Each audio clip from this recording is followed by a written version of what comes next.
दौरान मैं आपका 2000 अभी तो ज़्यादा नहीं 5-6 महीने आपका मैं सुना।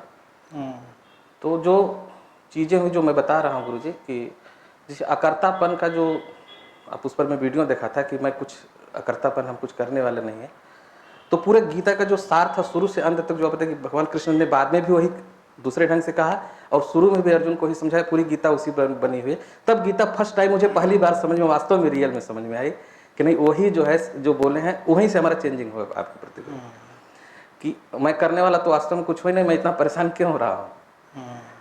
तो बहुत शांति मिली उस समय जो है हमको। अच्छा है। मेन चीज़ देखिए जिस समस्या से आप जूझे और वही बातें समझनी सबको चाहिए। और मेरा जो काम है, देखिए मेरा काम मैंने उसका पंच लाइन भी यही दी है, रीडिफाइनिंग, चीज़ों को फिर से ठीक से इस्टेब्लिश कर देना, समझा देना।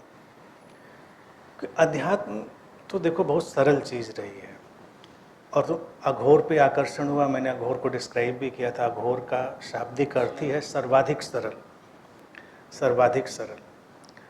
लेकिन ना समझने की वजह से या जो लोग उसको गलत तरह से समझा देते हैं, लोग बहुत भटक जाते हैं। अकर्ता हाईएस्ट स्टेज है, हाईएस्ट स्टेज। लेकिन अकर्ता का मतलब कभी ये नहीं होता कुछ नहीं करना। अकर्ता एक समझ होती है।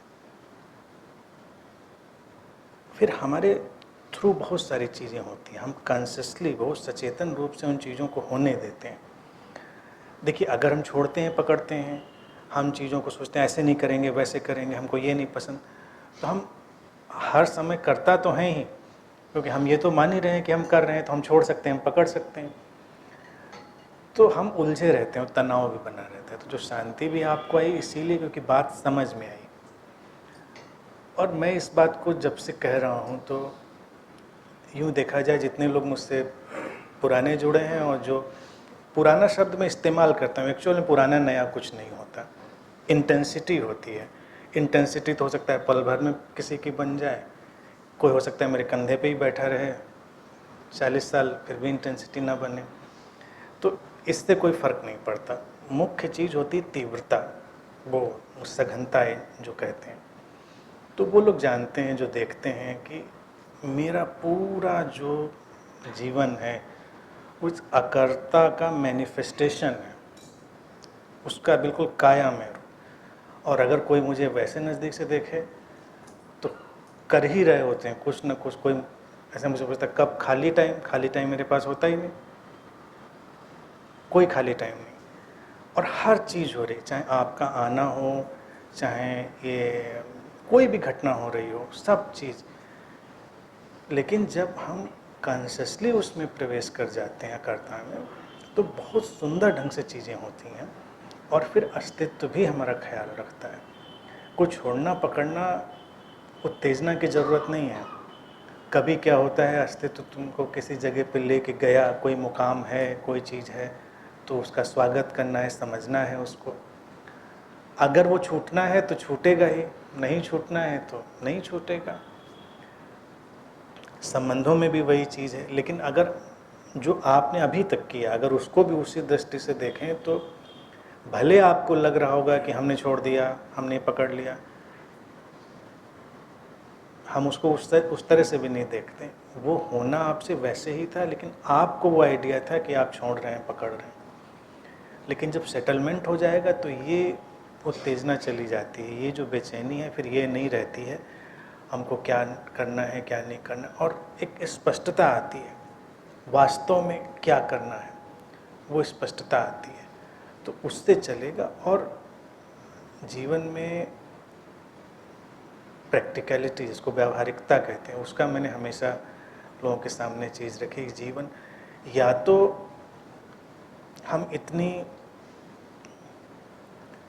इतनी सहजता की चरम पे जी रहे हों, तब तो कोई बात नहीं। अन्यथा हमको बहुत सारी प्रैक्टिकल चीज़ों को समझ के चलना चाहिए। प्रैक्टिकल चीज़ें देखिए यही, अगर हमने इतने लोगों को कॉल कर दिया तो प्रैक्टिकल चीज़ यही है कि अब ये भी होना है, गद्दा भी पढ़ना है, खाना भी मिलना है, और ऐसे बैठ के बात भी करनी है, पंखा भी चल, प्रैक्टिकल चीज़ है।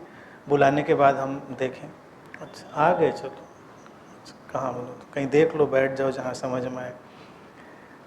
तो वो जो चीज़ें होती ना, वो हमको हमेशा ज़िंदगी में रखनी पड़ती हैं।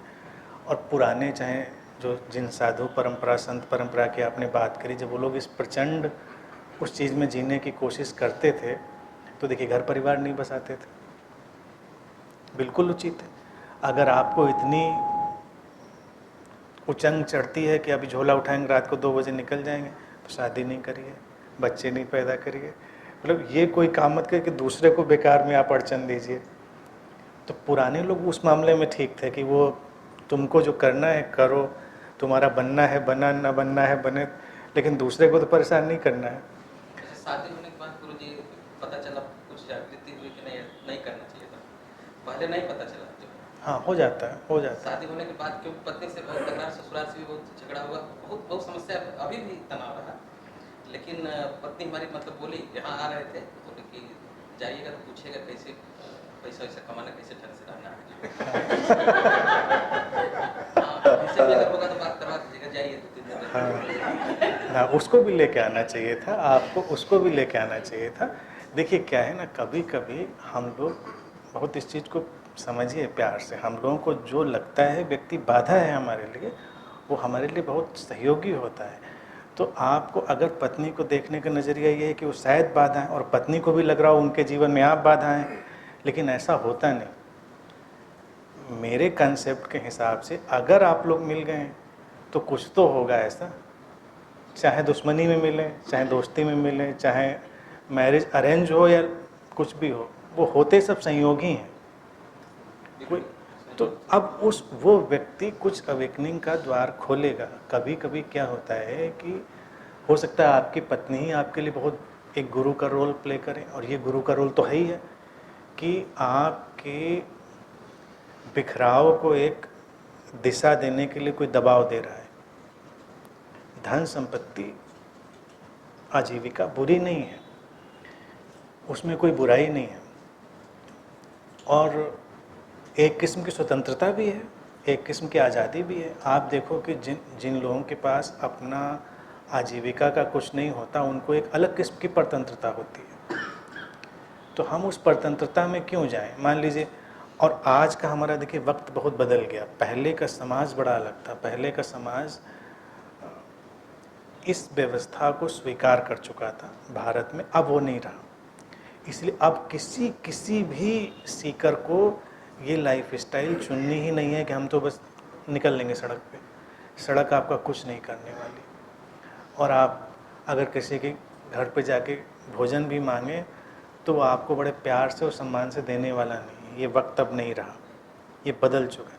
पहले के समय में, इसलिए वक्त के साथ देखना पड़ता ना। पहले के समय में क्या था, ये स्वीकार्यता थी पूरे देश में कि कुछ लोग ऐसे होते हैं जो अपनी खोज पे निकल जाते हैं, और पूरे समाज की जिम्मेदारी होती है कि उनको सहयोग करे, उनको संभाले। ये बड़े प्यार से मान्यता थी। तो जब वो सीकर निकलते थे, जो भी सन्यासी या जो भी होते थे, तो कहीं उनको तिरस्कार नहीं होता था, कहीं परेशानी नहीं होती थी। किसी के भी दरवाजे पे बैठ जाएं, उनको भोजन मिलना ही है, आश्रय मिलना ही है। वो वक्त अब नहीं है।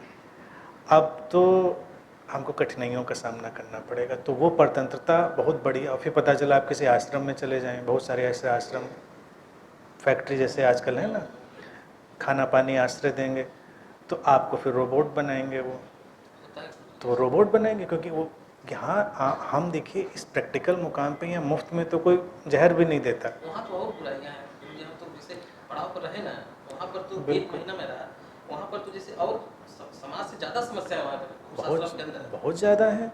आश्रम अब रहा ही नहीं ना जहाँ कहीं। इसीलिए मैं हमेशा, देखिए आप लोगों ने इतने दिनों में यूट्यूब पे सुनो, मैं हमेशा जोर देता हूँ, अरे घर है तो घर ही में रहो अच्छे से, क्योंकि आपने उसको भी घर ही बना लिया है। वही पॉलिटिक्स, वही सारी चीज़ें, वही, और वही धन संपत्ति, वही इकट्ठा करना, वही सब। तो इससे अच्छा है तो आप घर में रहो, जॉब करो, अपने व्यवसाय करो, जो भी करना है करो, खुश रहो। अभी देखिए प्रयागराज में बाबा जी जो सुसाइड कर लिया, जो अगर पूछा जाए तो जो हनुमान बड़े क्या है इन चीज़ों में, क्या हासिल है, अगर इसी मुकाम पे पहुंचना है तो ये सन्यास और ये साधु, इसका मार्ग हमको क्यों चुनना है? और ये आपको चीज़ बता देगी सारे लोगों के लिए, ये भविष्यवाणी ही मेरी, अब स्पिरिचुअलिटी इंडिविजुअल हो चुकी है, हर घर से निकलेंगे लोग, ये आश्रमों से किसी को कुछ नहीं निकलना है। हम भी जो प्रोसेस ले रहे हैं इसमें क्या है, कुछ भी नहीं है, ये तो एक शो है, स्टेज सजी, लोग आए गए अपने घर, हम अपने घर, वो अपने घर। इंडिविजुअल को ताकत आएगी, तो प्रैक्टिकल एस्पेक्ट को नहीं भूलना है। तो आपकी पत्नी वस्तुतः आपके लिए गुरु का काम ये कर रही हैं कि वो आपको कह रही हैं कि थोड़ा धरातल पे आओ, धरातल पे रह के कुछ चीज़ों को सस्टेन्ड होके करिए, और फिर साधना को आंतरिक होने दीजिए, उसको इंटरनल आंतरिक करिए, तो बहुत सारी चीज़ें बेहतर होंगी। और अगर आप 5-6 महीने सुनने के बाद भी यहाँ आने के लिए आपको प्रेरणा मिल गई, तो यही बातें सुनने के लिए ही अस्तित्व ने आपको भेजा ही होगा, क्योंकि हम और तो कुछ कहने वाले, तो हम और तो कुछ कहने वाले थे नहीं, क्योंकि जिसने हमको 4 बार भी सुन लिया उसको ये पता है कि कहेंगे तो यही बात हो। लेकिन उसको सुनना और फिर देखना और उस चीज़ के संपर्क में आना, जब यहाँ पर बैठे हो और जब यहाँ से जाओगे और अगर दिल खोल के हमारे साथ रहोगे 3 दिन, तो अकर्ता की रियल स्टेज देखोगे। अकर्ता की सब कुछ होता है, मिरेकुलसली होता है, ग्रैंड होता है, हमारे पास कोई चीज़ नीचे से नहीं होती, सब चीज़ बिल्कुल। और ये उस हैपनिंग की तरह होता है कि पता भी नहीं चलता किसी को कि कैसे हो रही हैं चीज़ें, क्या हो रहा है। तो मुख्य चीज़ वही है कि हम जो भी उसका व्यवहारिक पक्ष हैं, संबंध हैं या सारी चीज़ें हैं, उनको ध्यान में रखें और अध्यात्म के सार को, एसेंस को देखें। मार्ग आपने सब तलाश लिए, अघोर, नागा। अब देखिए हम लोग फॉर्चुनेट इतने नहीं रहे, अगर ये वहाँ टिक गए होते तो आज हमारे यहाँ एक नागा बाबा भी होता बैठा हुआ। तो हम लोग उतने फॉर्चुनेट। आरएसएस में बहुत विरोध करते हैं गुरुजी, मोहन भागवत तक ये चीजें पहुंच गई कि ये क्या उल्टा सीधा लिख रहे हो। तो वो बोले, जो प्रचारक थे, प्रांत प्रचारक थे, वैभव जी, तो जैसे शादी उदी नहीं करते हैं जैसे वो लोग, तो उसमें जो पूर्णकालिक सदस्य होते हैं गुरुजी, वो लोग जो है शादी नहीं करते हैं संघ में। तो मैं एक बार जब मेरा वर्ग लगा तो हुआ क्या कि रात में जैसे 1 हफ्ते का था, बोले प्रधानाचार्य जी आपको करना है, आगे हम के नहीं जाएंगे, कहें जाना है शिविर में, हम के ठीक है। तो गए, तो हम तो विरोध करते थे उन लोगों का, लेकिन भाई बहुत अच्छी व्यवस्था थी, खाना रोटी दाल सब मिलता था। और इसके बाद जो है कहें आप जो है शाम को 4 बजे भोर में जगा देना, शारीरिक क्रिया बहुत अच्छी थी गुरुजी। इसके बाद जगाते थे, पूरा पसीना निकाल देते थे, परेशान कर, मतलब फिर इसके बाद वो होता था हिंदू मुस्लिम आए, ये जगाना है, बढ़ाना है, देश को मारना है। तो हम कहें कि यार सब तो शारीरिक क्रिया ठीक है, लेकिन ये क्या है, कहाँ आक्रमण हो गया।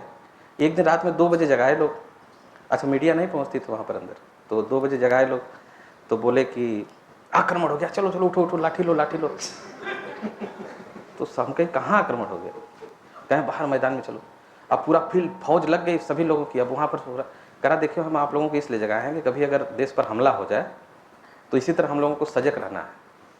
अरे हम कहीं कहाँ हमला हो गया, नींद तोड़ दिया, कह रहे हमला। अजीब स्थिति है आप लोगों की। तो करा देखिए आपको इस संस्था में रहना हो तो देखिए हमारे हिसाब से चलना होगा। अरे हम के अभी हम जा रहे हैं, जा नहीं सकते, 1 हफ्ते का वर्क पूरा करके जाना, नहीं तो सर्टिफिकेट नहीं मिलेगा आप। हम कि चलो अच्छा सर्टिफिकेट ले लेंगे, दिखाने के लिए कहीं काम आएगा, संघ का हूँ मैं जो है। कहें अच्छा। तो जो प्रांत प्रचारक जी थे, तो वो हमारा तो उसे बहुत मैं बहस कर दिया कि आप शारीरिक क्रिया ठीक किए, लेकिन ये वाला हिंदू मुस्लिम वाला झगड़ा हमको ब्रेन वॉश मत किया करिए किसी का। इंटर के बच्चे हैं, इंटरमीडिएट के बच्चे हैं, बीए के बच्चे हैं, हम मैं टीचर के कारण बोल रहा हूँ कि इनको ब्रेन वॉश नहीं करना है। कहाँ मुस्लिम आ गए, हिंदू आ गए, कहाँ लड़ाई हो गई बताइए। हाँ देश जगाना है, देश को अखंड करना है, अफगानिस्तान तक लेना है, सारी बातें ठीक है, लेकिन ये जो ब्रेन वॉश मत करिए।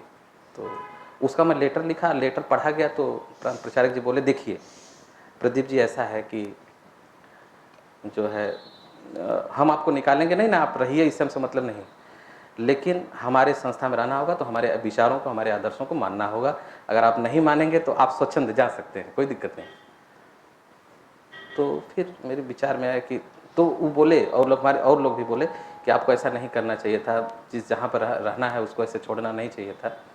लेकिन न जाने क्यों विरोध हो गया, तो इसके बाद वो संस्थान ही छोड़ दिया। आज भी वो लोग स्वागत करते हैं, ऐसा नहीं है, फोन आता है, बात होती है, कहते हैं, हाँ कहते हैं कि हमारे स्कूल में अच्छे संबंध सबसे बनाकर। हाँ। इस पे कहानी सुनाता हूँ, इस पे किस्सा ये है हमने कहीं पढ़ा था, तो ये अभी याद आ रहा है किस्सा मुझको कि एक बार जंगल में क्या हुआ कि एक चीता था, टाइगर, और एक गधा था। दोनों खूब तीखी बहस हो रही थी, जुझारू बहस हो रही थी। गधे ने कहा टाइगर से, चीते से, कि देखो कोई इसमें डाउट ही नहीं है, कोई संशय नहीं कि घास नीली है, आसमान हरा है। तो टाइगर कह रहा है कि अरे ऐसे कैसे, घास हरी है, हरी दिख रही देखो हमेशा से, और आसमान नीला है। तब तक गधे के 2-4 दोस्त भी आ गए उधर। तो गधे ने उनसे पूछा कि क्या कहते हो, कि कहना क्या है इसमें, घास नीली आसमान हरा है। बहुत जब बहस गर्मा गर्म हो गई तो कहेंगे चलो अब शेर के पास चलते हैं, लायन के, उसके फैसला किया जाए। तो दोनों, गधा और गधे के दोस्त और टाइगर पहुंचा। गधे ने शेर ने सुनी उनकी बात, लायन ने। टाइगर ने कहा बताइए चीते ने कि अब ये और इनके दोस्त सब मिलके हमको समझा रहे हैं कि घास नीली होती है, आसमान हरा है। शेर ने सुना उसको, ने कहा बिल्कुल सही है, गधा सही कह रहा है, घास नीली है, आसमान हरा है। गधा खुश हो गया, देखो हम पहले ही कह रहे थे। उसने कहा और तुमको, चीते को, तुमको 5 साल मौन रहने की सज़ा दी जाती है, गलत बात करने के लिए। सब चले गए।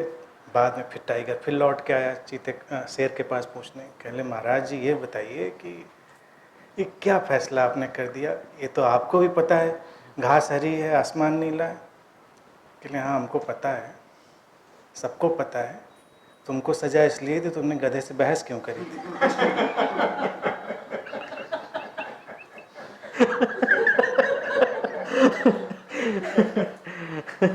तो ज़िंदगी में तमाम जगह ऐसी होती हैं जहाँ पर हमको किसी बहस में नहीं पड़ना होता है।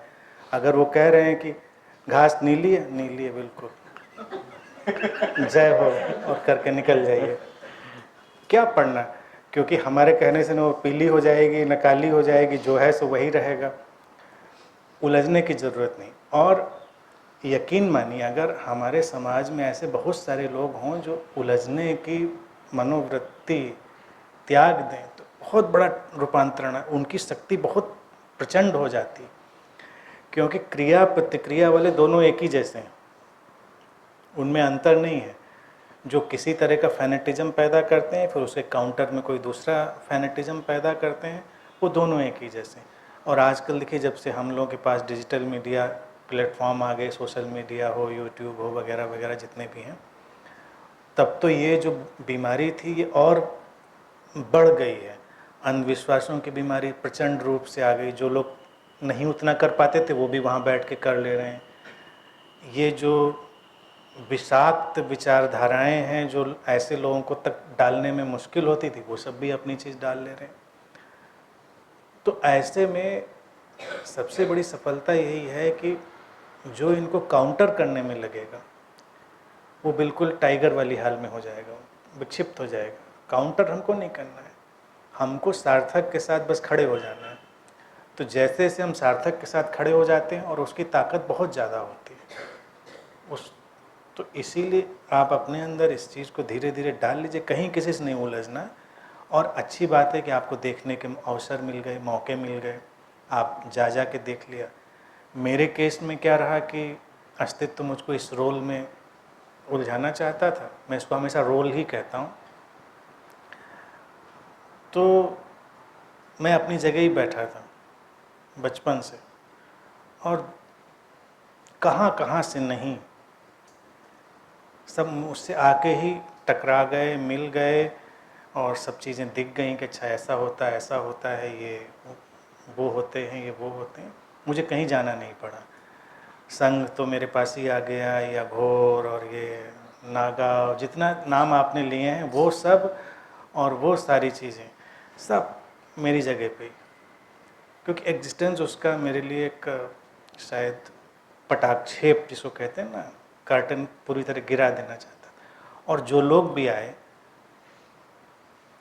वो सब टॉप के लोग थे, ऐसे छोट भैये वाले नहीं थे। मैं नाम किसी का नहीं लेता, बंद कर दिया नाम लेना, सब टॉप के लोग थे। यानी कि आप ऊपर से ही सब चीज़ देख लीजिए, तो आपको सब चीज़ पता चल जाती है क्या है क्या नहीं। तो उस अनुभव के बाद ही इतनी अथॉरिटी से, इतनी प्यार से सारी बात सबसे शेयर करते हैं। तो आप जिस रास्ते से चले बेहतर है, और अच्छा होता चलेगा धीरे धीरे करके।